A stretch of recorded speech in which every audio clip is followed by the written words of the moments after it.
All right, let's get an update on this motor. So first, we're gonna flash back to last night. As promised, here's an update video on the Duramax project. We got Kyle, aka Talbot Industries, over here tearing this thing a new asshole. And as you can see, it's basically just a block and a rotating assembly now. So we got the heads pulled off, which was not too bad, but in order to do that, we had to pull the valve covers, which was kind of a bitch. And this is really the first that we're seeing the guts of this motor, which has been sitting for 2 years at my house and like 6 months before that in the truck. So I'm gonna defer to Kyle on this one to give us kind of a rundown of what we're looking at and how good and or bad it is. Kyle, take it away. We gotta clean it up first to look at it. Kyle, tell us about the cylinder condition. We gotta clean it up first to look at it. There you have it, folks. We got to clean it up first to look at it. So here's your first look. 600 horse and a snap crank. Here we come.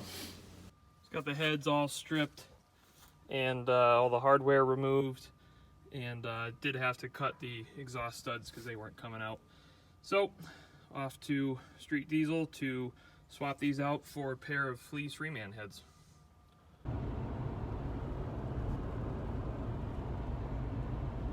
Got the heads.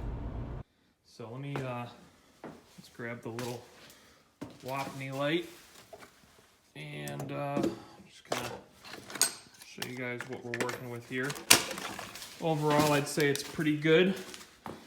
So there's still a good cross hatching visible. Those water spots in the cylinder are about as bad as it gets. There are a couple little marks in some of the cylinders, but for the most part, they look pretty good. No visible cracks in any of the pistons. Nothing too bad as far as the rest of it's concerned, and so pretty optimistic as far as that goes. Right now, I'm just kind of cleaning up and organizing. So we've got our intake manifolds, lower valve covers, upper valve covers, and the injectors, and then rocker assemblies and push rods and that sort of thing. So basically, this motor had a tune on it, but it still had a fully functioning EGR system, and it's pretty nasty inside the intake runners. And actually, if I can get this is my much less organized area. Somewhere in there is the Y bridge, and that shit is caked with garbage. So all the intake stuff I have to clean out. Got to go get some purple power for that. The injectors are pretty sketchy looking. My hope is to soak them in diesel, clean them up a little bit, and run them. The truck ran fine after the wreck, so I'm hoping that we can at least get by with these injectors for a year or two, and then I'll put some like 60 overs in them or something. Turbo, just chilling. Everything looks good as far as that goes. It's got some crud inside as well, but I think we should be able to just kind of clean it and ship it. So, saw the heads in the previous clip, and basically what I'm doing now is trying to prepare a clean area for bringing them inside. Next step, obviously we got to get the heads on. I'm going to do some cleaning to the block, not a whole lot.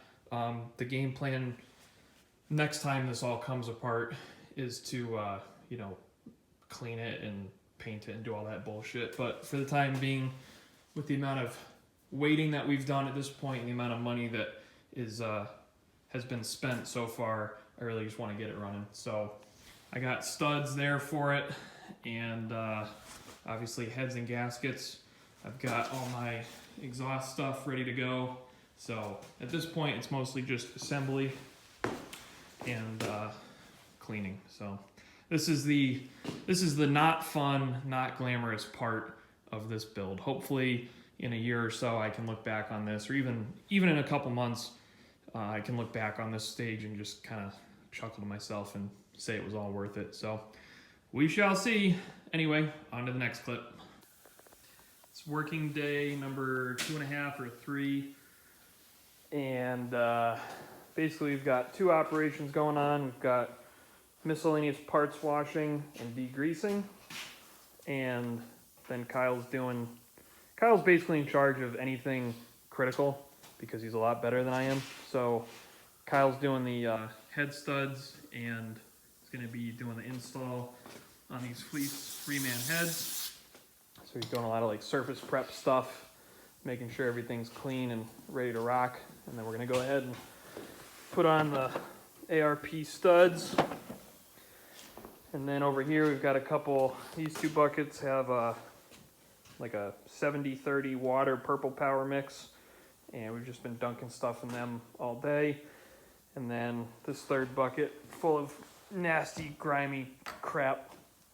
This is the one that we're cleaning over. So we're about 4.5 cans of brake cleaner deep and working on just degreasing. These are the intake runners and then the Y-bridge and the turbo mouthpiece. And as you can see, they're pretty clean. There's still some remaining grease inside. So once everything's been wiped down the first time, I'm gonna put them back in another clean bucket of purple power and let them soak some more. So that's the update. Mr. Talbot, do you have any words? No. You having fun working on an Isuzu? Nope. You rather be working on a Cummins? Yep. Yeah, figures. Sorry, buddy.